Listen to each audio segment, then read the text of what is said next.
Ladies and gentlemen, welcome back to Driven Wyld. Today we are talking about mass deactivations on Dlivrd. Mass deactivations are kind of known throughout the gig economy, and while this is normal for apps like Doordash and UberEats, where there's a wildly mass amount of drivers, there isn't necessarily, you don't hear about it as much in the catering space. And that also said, it seems like Dlivrd is increasing the amount of soft deactivations that they're having due to their rebrand that is Expedite. And a couple of gig workers have reached out to me about it. Now, I'm not going to make this like super formal. I am going to make a more formal video later in the weeks, but I do want to touch briefly on this. One gig worker reached out to me about how he was deactivated for being inactive. And he wasn't necessarily inactive because he just wasn't involved in gig work at all. He was just not receiving the quality of orders that you would expect to receive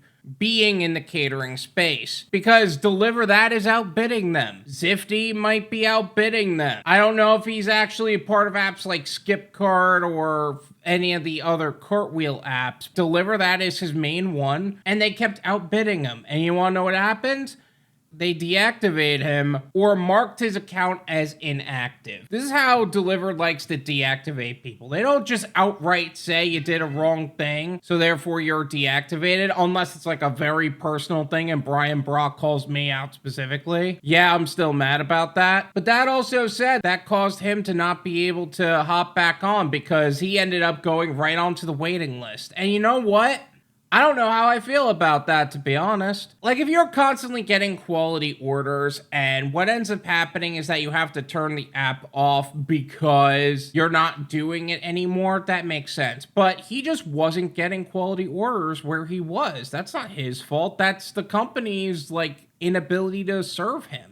Regardless, that ended up happening, and now he is no longer on the Dlivrd platform. Now, the other gig worker that I've been notified of has been deactivated due to his inability to maintain insurance at this time, or at least insurance under his name. You see, sometimes you have gig workers to where they're quality workers, but sometimes everything on the back end catches up with them. So therefore, they had speeding tickets, and they can't really get decent insurance at decent rates. So what do they have to do? They have to get insurance under somebody else's name. Now, because Dlivrd is going through this transition, they're also adopting something called Gig E, and they're checking on the insurance policy to make sure your name is on it specifically. Now, the person that I'm talking about doesn't believe that it's fair, that this is something that the company should be checking on if the insurance matches the driver, because at the end of the day, it only matters if you have insurance. A lot of these companies are kind of anal about that. Uber's anal about that. Freight is anal about that. Dlivrd is now, I think DeliverThat was actually kind of on me about it. Walmart Spark is all about that, and I gotta update all of those because mine is renewing in the next couple of weeks, and I gotta give them the new policy card. But that's the point. If you can't maintain that insurance because it's too expensive, then you can't really,